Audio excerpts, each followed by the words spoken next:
kesembuhan, kaki saya masih bengkak terus ya.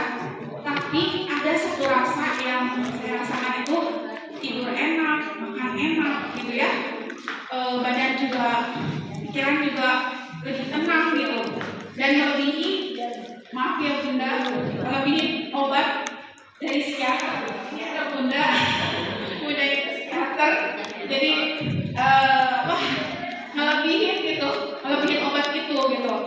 Saya memang sampai ngatur ke dokter psikiaternya itu, saya ngatur obatnya, saya nggak mau dosisnya naik, dosisnya naik ya Bun, bukan dia berhenti, dosisnya naik terus kayak itu.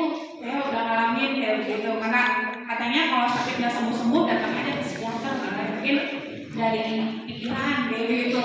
Nah saya udah melewati itu, jadi akhirnya setelah 10 kali akhirnya saya baca-baca, oh harus 30.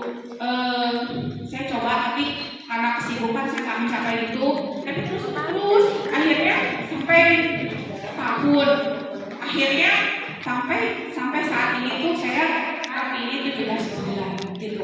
Dan alhamdulillah saya udah bisa nyetir lagi, saya udah bisa makan pedes lagi, makan es krim, terus saya udah bisa ngomong. Bapak Ibu sekarang biasanya saya udah rasa benar-benar mau pingsan, gemeteran. Nah ini ada juga teman kuliah saya dulu, ya tau lah, emang saya dari dulu berbakat ya Is. Berbakat, emang grogian, pesan kayak gitu, udah dari dulu gitu. Padahal itu emang rada-rada katanya mah ada uniknya gitu ya. Dan akhirnya jatuhnya di 2009. Nah ini suami saya sakitnya asam urat, tapi dia nggak nyadar kalau dia punya asam urat. Dia waktu itu sombong gitu ya, bilang cuma nemenin duduk doang gitu, nemenin daripada dia nemenin saya. Akhirnya dia terapi, akhirnya dia juga nyaman, akhirnya dia baru mampu bawa tangannya kaku lah, kakinya susah untuk gerak kayak gitu. Dia juga sebenarnya ikutan terapi yang pakai centong sebenarnya udah gitu. Nah akhirnya ya alhamdulillah sekarang kami ya sehat dan bisa udah berani ngadepin pasien, itu udah bisa musang-musang juga udah kayak gitu. Ya kalau kami ada di Cikarang sampai pasiennya juga nggak sedikit ya Is.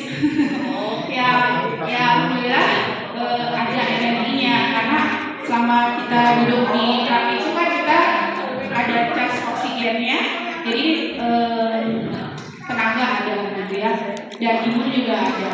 Seperti itu Bapak Ibu. Sekarang terapi di rumah udah berapa per hari? Ya kalau musim hujan ya sekitar 50, 70. Kemarin juga masih bagus ya. Nah ini tenor yang dijaga terapi ya. Terus sama Sandra yang jaga, karena jadi gini, saya itu buka jam 5, jadi Pak Yoyo jam 5 sampai jam 6 dia tugas buka ngepel. Nah kayak gitu jam 6 sama Teh Nur sampai jam 1, jam 1 sampai jam 7 sama Bu Sandra, lalu jam 7 saya dulu. Tapi kalau saya pulang sekolah pasti saya nggak ngobrol juga sama pasien. Terus nanti jam 8 datang, setelah selesai mandi atau apa, Pak Yoyo untuk lagi. Jadi saya berusaha untuk buka dari sepanjang itu, karena dulu saya ngalamin waktu mau terapi itu susah waktunya. Jadi itu menolong untuk karyawan atau yang baru tutup warung kayak gitu, mereka bisa terapi misalnya baru tutup warung jam 9, jadi lama gitu ya. Jadi yang pagi-pagi mau kerja kayak Pak Ade Wawang mana? Nah ini mau kerja itu subuh-subuh udah datang ke rumah ya. Jadi pejuang sehat di saya itu saya bilang bukan sakit, enggak, lagi berjuang, maksudnya sama-sama berjuang untuk sehat, karena sehat itu berproses dan butuh waktu, butuh sabar dan introspeksi diri kayak gitu. Ya, terima kasih.